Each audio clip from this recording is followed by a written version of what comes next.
You're listening to How I See It, hosted by Han. You guessed it, that's me. I am here to motivate and inspire you with guests from all different industries and backgrounds. So get ready for personal stories of success, of growth, full of highs and lows, and of course, unapologetic realness. This is How I See It. Hi, you guys. Welcome back to the podcast. If you are watching, you can see I'm by myself today. I'm jumping on for a solo to talk about something that I've never talked about here before, which is parental boundaries and healing from parental trauma and dealing with the dysfunctional family systems. I feel like if you've been here a while, you have heard me allude to the fact that I have kind of a complicated family situation and that I had a lot of like childhood trauma and grew up in a chaotic household. And I've never actually got into it just because I felt like, I don't know, I wasn't maybe ready yet. And it's definitely personal, but I feel like it's been on my heart a lot recently. And I just thought it would, I don't know, maybe help someone else. I think that the healing journey, as I've said here before, is kind of like a book. There's like different chapters. Being able to fully align with our authentic self, live in a healthy way, be unapologetically who we are, find peace, move through our trauma. To be able to do those things, you have to be able to navigate the parental trauma, the things that happen to us growing up when it comes to our family and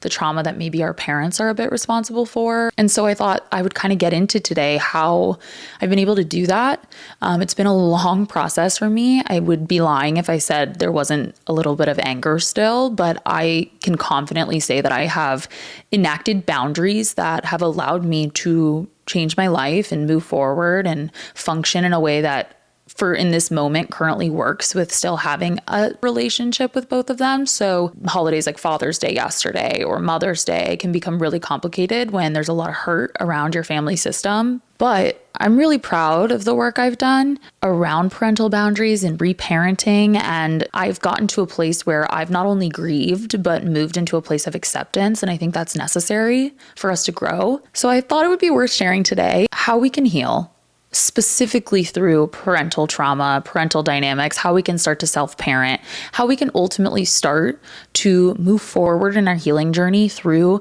acceptance, grief, and radical responsibility. So let's get into it. I think ultimately, like most of us do not want to cut out our parents unless it's like absolutely necessary. But I have tons and tons of friends, mutuals, acquaintances in the wellness space who have a very similar dynamic to me.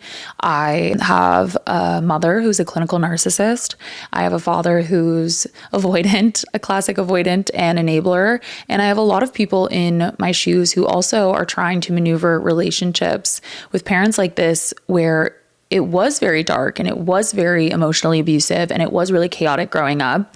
None of us want to have to cut people out, though it's required sometimes. And I think at this point in my life, I haven't had to do that. And I think it's because I've really gotten to a place where I've not only grieved, I've not only accepted, I've not only taken radical responsibility, but I've been able to like set really strong boundaries that have allowed me to keep some type of dynamic with my parents. A huge chunk of my own healing has not only been like sitting in therapy, of course, and talking about the things that happened as a child and talking about my dynamic with my mom and talking about not feeling safe in my house, but I really had to grieve and accept the parents I had. And I feel like not a lot of people talk about this process of having to actually feel your feels around not having the dynamic or the parents that you wish you could have. I think that being able to cultivate family boundaries and being able to move forward in our healing journey requires us to grieve and accept what has happened. We cannot grieve and accept the things that have happened to us as a child if we do not take radical responsibility for the things that are happening right now in the current moment. I think one of the major chapters of the healing journey is realizing that our parents are just human. Our job is to reshape not just the way we see our parents, but the expectations we have on them, which involves radical responsibility, which is extremely fucking hard. My parents, specifically my mom, but my parents were responsible for a lot of my pain and the origin of my hurt and the origin of my trauma. I don't want to like harp on that and like sound like a victim, but that is the truth. But I also feel like a huge part of the mental health issues I was having, especially as I got into adulthood, and a huge root of the depression and the anxiety and the pain I was feeling was because I was not taking responsibility in the part I was playing in perpetuating my own misery. Our world and the way we view ourselves and the way we view situations and relationships becomes how we were forced to see it. We know this. But at what point is it our responsibility to reshape our own world? When do we force ourselves to see it the way we wish to? Wishing for different parents or a different childhood isn't going to do that. I mean, I wish that was the case. It's just not. It just perpetuates more misery. And I think for me, at the root of all of the hurt and the anger and the frustration and the stubbornness to forgive, and trust me, it's really hard to forgive a narcissistic parent when they don't take accountability, but forgiveness is necessary to grieve and accept. I guess what I'm trying to say is that the root of all of the hurt attached to my childhood trauma was a fear that if I let go of the anger and I forgave and I tried to move on, that there would be no one to validate my experience and validate what I had been through, since no one else was. I think that was what was holding me back from getting to a place where I could grieve and accept my situation. A lot of us have been through something that has shaped us in ways that we wish it hadn't. There is no denying that. And I would also argue that a lot of times it's not in our control, especially as children. I know that there are so many people that have really complicated parental history. They have a lot of hurt around their family and the parental dynamic they were forced into. I know that there are a ton of people out there whose parents are responsible for their childhood trauma and the way that they started to see the world. People like me who had developed depression and anxiety and body issues and anger, that was the cup that I was served. There's no question about it. But I think a lot of us view it that way, as this like cup that we're like forced to drink, like this cup of coffee that's given to us every morning that we're forced to drink without a choice. And I think on a random day, and I don't want to say it was random because I think it was years of like really working through my shit and looking in the mirror, but I think on a random day I realized that I didn't have time or energy anymore to sit and be upset about the things that had happened. The reason that I couldn't show compassion for my parents or extend forgiveness towards my mom and her lack of awareness, or the reason I couldn't view my parents as just humans going through the same life that I am, the reason I couldn't stop circling about my childhood, the reason I was sitting in therapy every week and yelling about how I wish I had a normal dynamic or a normal childhood, was simply because like I didn't want to. I didn't want to let it go. Deep down, a lot of us do not want to let go of the anger, the hurt, and the abuse, because if we do, it never existed. That's a lie. But it's what we convince ourselves. We almost feel like letting go of the hurt and the anger and the trauma frees the people of responsibility rather than what it actually does, which is free us from being stuck. I mean, if we're going to keep the metaphor going, I think the coffee that I thought, the cup I thought that I was being force fed was actually something I was paying for every single morning for my $7 latte, my dollar tip. And I was drinking it. Jokes aside, I decided that I couldn't waste any more time on what could have been, what should have been said, what responsibility needs to be owned. The reality is, and I hate to sound like this because really I truly grew up in a very privileged situation compared to a lot of people, but what I will say is that my mom, my dad, the toxic bullshit I went through wasted so much of my life and bandwidth already. Like it already took up so much space and has taken up so much space in my life. I had to start looking in the mirror and asking myself the question of why would I let it take up anymore? Like for what? To hold on for me? To prove that it happened for me? To validate my experience for me? I mean, we live with ourselves. We die alone with ourselves. What was the point of that? It doesn't make sense. I don't know. It's exhausting. It's not productive for us and our healing. I got things to do. I got businesses to run, ideas to create. I'm running a podcast. I'm going and moving on with my life. I feel like I don't have to say this, but like moving on doesn't mean like forget. I'm not forgetting it. I mean, I wish I could forget it. Moving on doesn't mean that we forget or we take abuse or get walked all over. Don't worry. I'm going to get into my steps for handling parental boundaries here in a second. But I think that this part is so important because it is the only way we can get to grieving and accepting so that we can self-parent ourselves. We can have peace. We can create boundaries. If we do not take radical responsibility for our life and get out of the victim mindset of being a child that is still living in our parents' home, we will never be able to move forward. Feeling like you got cheated by life is just another form of victimization. And I know that one hurts. I'm sorry. It hurt me too. I don't want to get into the nitty gritties of like every bad thing that's happened in my childhood. But if you're sitting here being like, well, you don't understand how bad it was. You don't understand what happened to me. You don't understand my situation. Trust me, I do. I'm not talking about like parent to child dynamic that exceeds emotional abuse or experiences. Like obviously if there is a parent to child physical abuse situation, that is not excusable. But I have a feeling if you're listening to today's episode, you're probably in the same boat as me or in a similar boat. Our parents can be responsible for a lot of our hurt. That's for sure. That's the case in my situation. I was mentally really, really sick for a really long time, and that didn't start with me. But it's been my responsibility for some time. If you would have asked me 5 years ago, I would have said that I was kind of a bitch and that I hated people.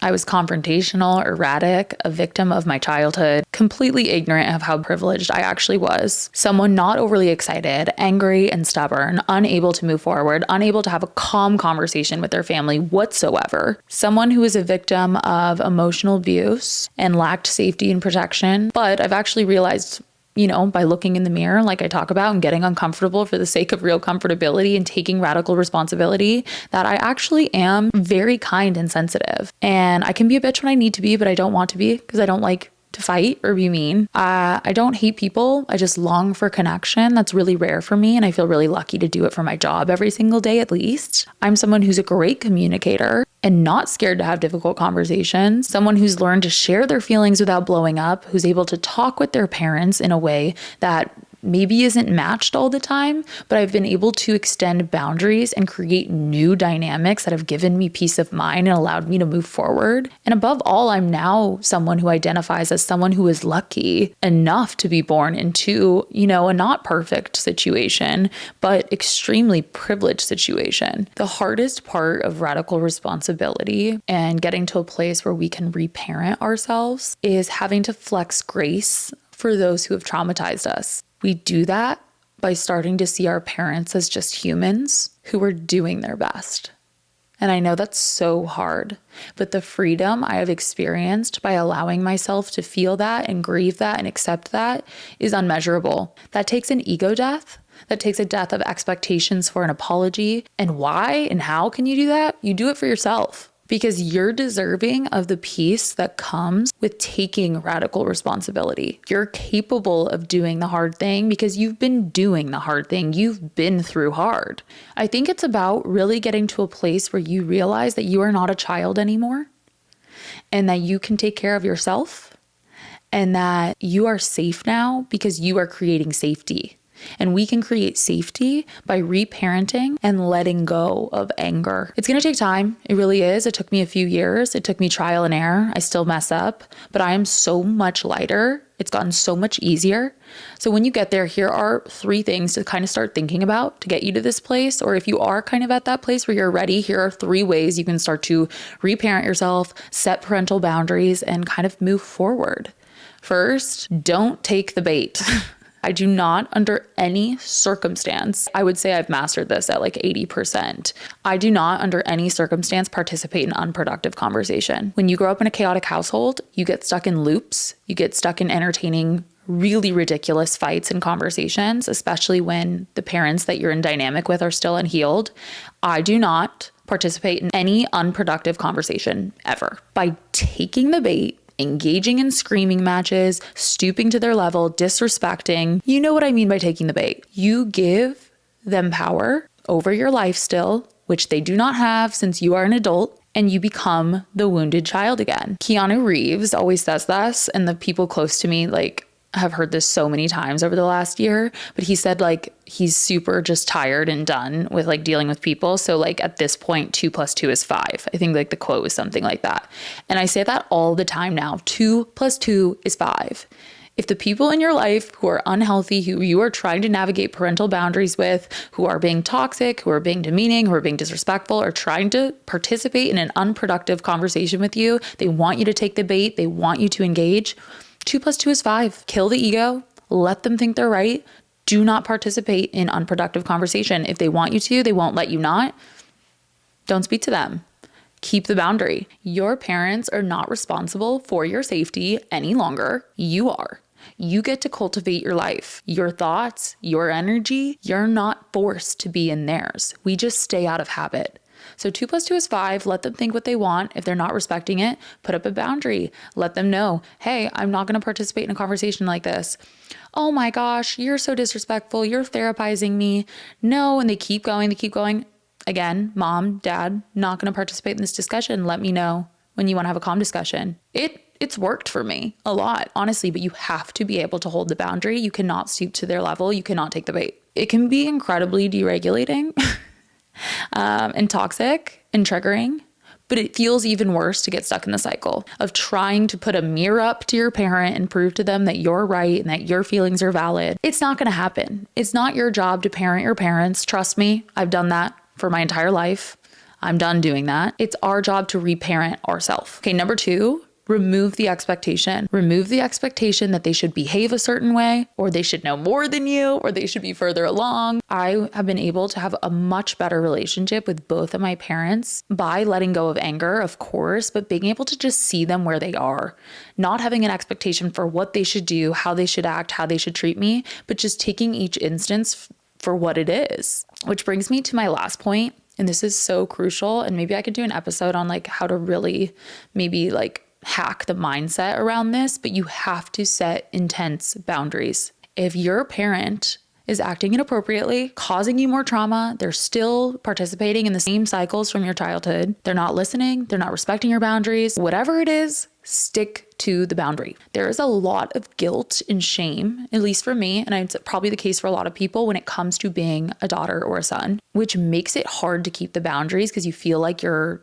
not being a good daughter or son, you're being a bad child. I've really struggled with this, and that's what's kept me in the cycle of participating in the unproductive conversations or the unproductive dynamics. But I've started to reframe it in my head as being a good daughter is truly being selfless enough to create and cultivate a dynamic where there is a chance at a relationship. And to do that, I have to keep the boundaries. That's what being a good daughter is. That's what being a good son is. I don't go home for unnecessary holidays anymore. I won't respond to unproductive conversation. I'm extremely harsh about it. I really do communicate what will happen if the unproductive conversation continues, which is that I will not be present in the conversation, in the dynamic, or in their life.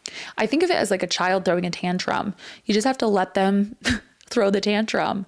And I do that to create a safe space so that I can participate in a dynamic with them. The reality is, though, that sometimes these things don't work. You may have to snip. I call it snip, like snip them out of your life. You may have to do that. I understand that. I know there's going to be people listening who maybe already have done that or feel like they have to do that. I don't think that's necessarily wrong if the other half of your dynamic is not participating or agreeing to your boundaries. But the main focus of all of this is moving through complicated parental trauma and healing and reparenting yourself so that you can move on and get your power back and live a life you deserve that isn't stuck in different levels of victim. And that's kind of like how I've done it. I know that was a lot, but I do think that the key ingredients to being able to have a dynamic and create parental boundaries and self-parent is you have to be able to take radical responsibility in the part you've played in perpetuating the misery that maybe started with your parents,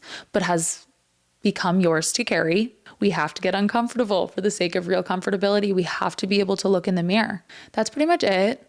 I feel like I have maneuvered and carried this stuff for a really long time. I feel like I'm in a really, really good place with it. But over the last year and a half, it's been really fucking hard. My parents are going through a divorce right now. If you can't see me, I'm like putting a Breakfast Club fist to the sky. The trauma kids get it. Should have happened a long time ago. They're going through a divorce right now, and it's been really triggering. A lot of stuff has been popping up from my childhood. It's been really, really hard to maneuver.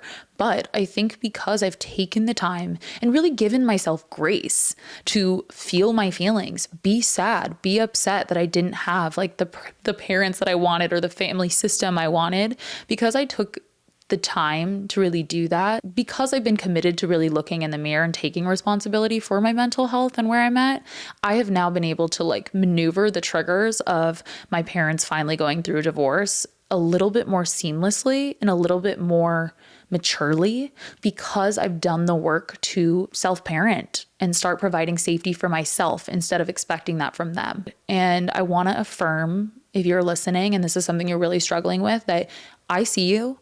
I feel you. I think it is so incredibly devastating that we even have to have this conversation. I'm there. I hate that we have to do the work, but such is life. And that's how we can grow. That's how we can get peace. That's how we can ultimately become our most audacious, unapologetic selves and be our happiest. I think it takes work. It's really hard, but we have no choice but to do it. You can either stay stuck or you can do it.